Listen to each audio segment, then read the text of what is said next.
belongs to Association of Health Service Doctors, Dr. Utpal Bandyopadhyay. Utpalda, সরকারি চিকিৎসক হুমকি সংস্কৃতি সংক্ষেপে। হ্যালো, এই সরকারি চিকিৎসক হুমকি সংস্কৃতি, এই যে হুমকি সংস্কৃতির কথাটা এলো আর কি, এইটা হচ্ছে যে এই সময়কার তো একটা নতুন বৈশিষ্ট্য। যেহেতু আমাদের আইনজীবী মশাই বলছিলেন যে হুমকি কেন সংস্কৃতি হলো, আসল কথাটা হলো যে এইটা শুধুমাত্র যে আপনার আমাকে পছন্দ নয় বা আপনি আমার সঙ্গে থাকবেন না যে কোনো কারণেই হোক, তার জন্য আপনাকে আমি হুমকি দিচ্ছি। সেই হুমকিটা ছাত্রদের ওই যে ফেল করানোর গল্পগুলো একটু আগে শুনলাম, চন্দ্রমৌলিদের ওই ইন্টার্নশিপ ওইসবের ঘটনাগুলো ঘটেছে। তেমনি সিনিয়র ডাক্তারদের ধরুন, যে তার পাশে দাঁড়িয়েছে তাকে হচ্ছে যে কোথাও কিভাবে বদলি করা যায়, তার প্রমোশন আটকে দেওয়া যায়, এবং হচ্ছে যে তাকে যে যত রকম ভাবে হেনস্থা করা যায়, এই যে সংস্কৃতির একটা রূপ পেল, এটা দাঁড়িয়ে রইল। এটার ভিত্তিভূমিটা হলো যে একটা দুর্নীতি। যে দুর্নীতিটা ধরুন পশ্চিমবঙ্গের আমরা এই অন্তত বলতে পারি যে এই সাম্প্রতিক সময়টার মধ্যে বেশ অন্তত একটা দশক বলতে পারে যে সমাজের প্রত্যেকটা স্তরে যে দুর্নীতিটা বাসা বাঁধলো, ভিত্তিটা গভীরে নিয়ে গেল, স্বাস্থ্য ব্যবস্থার মধ্যেও সে একই রকম ভাবে এলো। এবং এই দুর্নীতি চক্রটাকে বাঁচিয়ে রাখার জন্য যারা যাদেরকে মনে করেছে ওরা থ্রেট, এক কথায় যদি বলেন যে এই দুর্নীতির বিরুদ্ধে গলা তুলতে পারে, মাথা তুলতে পারে, তাদেরকে ওরা থ্রেট বলে মনে করেছে। অতএব তাদেরকে বিনাশ না করলে ওরা কখনোই এইটাকে বিরামহীন ভাবে চালিয়ে যেতে পারবে না। সেই জন্যে আজকে এই হুমকি সংস্কৃতি এইভাবে আমাদের উপরে এলো। আমি একটা ছোট্ট রেফারেন্স দিচ্ছি যে কেন এটা আসে জানেন।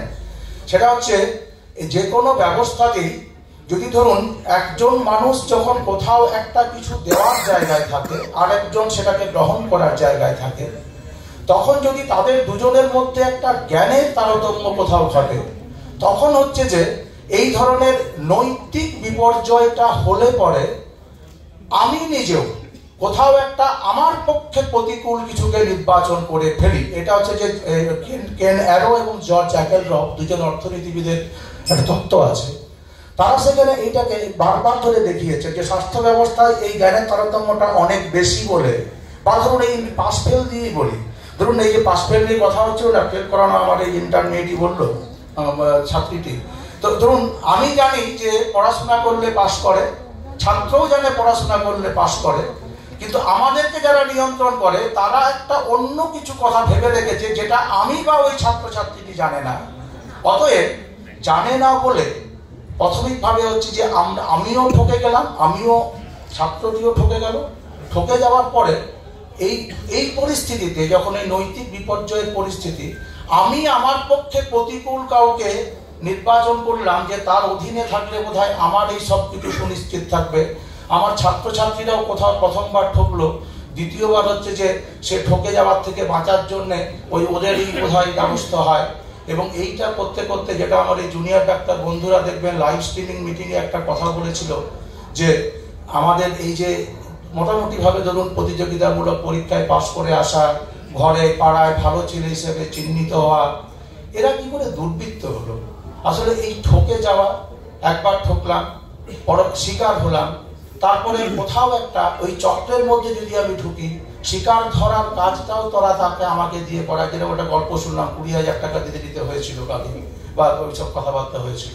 এই করতে করতে পুরো ব্যবস্থাটা একটা দুর্বৃত্ত চক্রে পরিণত হচ্ছে, যার ভিত্তিভূমিটা হচ্ছে দুর্নীতি।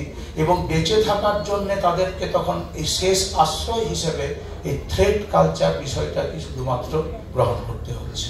আমরা একটা জিনিস মেনশন করতে ভুলে গেছিলাম, খুব ইম্পর্টেন্ট। সেটা হচ্ছে যে আপনারা এই নাগরিক বৃহত্তর নাগরিক সমাজ এটা লক্ষ্য করেছেন চিকিৎসক ছাড়াও, যে শেষ কয়েকদিনে আমাদের মাননীয় হেলথ সেক্রেটারি দুটো আদেশনামা জারি করেছে। যে আদেশনামাতে তারা সরকারি চিকিৎসকদের কিছু কি করবে না করবে এসব বলেছে, এসব অনেকগুলো কথা আছে। তো আমাদের একটাই কথা এখানে বলার, যে চিকিৎসকরা সরকারি হোক বা বেসরকারি হোক, আমাদের আশঙ্কা এই হেলথ সেক্রেটারি আর কয়েকদিনের মধ্যেই সরকারি বাইরে বেসরকারি চিকিৎসকদের জন্য এরকম কিছু কালা আদেশনামা বের করবে। আমরা পরিষ্কার বলতে চাই, চিকিৎসকরা তাদের দায়িত্ব সম্বন্ধে, কর্তব্য সম্বন্ধে সচেতন, কিন্তু হেলথ সেক্রেটারি তার দায়িত্ব পালন করেননি। তিনি দুর্নীতিকে প্রশ্রয় দিয়েছেন। তিনি হচ্ছেন যে সেই দুর্নীতির চক্রের জন্য আমাদের মেয়েটি মারা গেছে, তার জন্য এই প্রমাণ লোপাটের ভাঙচুরের ঘটনা ঘটেছে। ট্রেড কালচারের অভিযুক্তদের বিরুদ্ধে ব্যবস্থা তিনি গ্রহণ করেননি। মেডিকেল কাউন্সিল, ইউনিভার্সিটি অনাচার তিনি বন্ধ করেননি। জুনিয়র ডাক্তাররা এখানে আছে, কালকে ওদের অবস্থান আছে। আমি সবাইকে এই আবেদনটা করব যে তাদের এই আন্দোলনের, অভয়ার বিচার আন্দোলনের একটা পয়েন্ট ছিল হেলথ সেক্রেটারি অপসারণ। এই দাবিটাকে আমরা আবার তুলতে চাইছি। আমরা চাইছি এই হেলথ সেক্রেটারির অবিলম্বে অপসারণ চাই।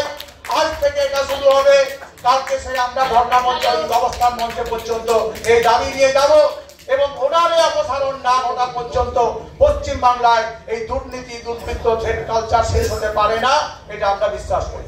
ধন্যবাদ, ধন্যবাদ উৎপল। এবং একটা জিনিস হচ্ছে, আসল আজকের যে অনুষ্ঠানে না থ্রেড কালচার বোধ হয় এই আমি অর্জুন ওই মাঝে মাঝে 2 মিনিট 1 মিনিট বারবার করে বলা, এটা তো এক ধরনের থ্রেড, মানে 1 মিনিট পরে থামাতে হবে আপনাকে। আর আরো বড় থ্রেড যে চালাচ্ছে পেছন থেকে, সেই মেয়েটিকে সামনে আসতে অনুরোধ করছি। টিং টিং করে বেল বাজছে, ও হচ্ছে আসল থ্রেড, অপরাজিতা, ডক্টর অপরাজিতা আমাদের পক্ষ থেকে। এমন থ্রেড কালচারের নেত্রী, সে আবার ক্ষমা চাইছে সকলের কাছে।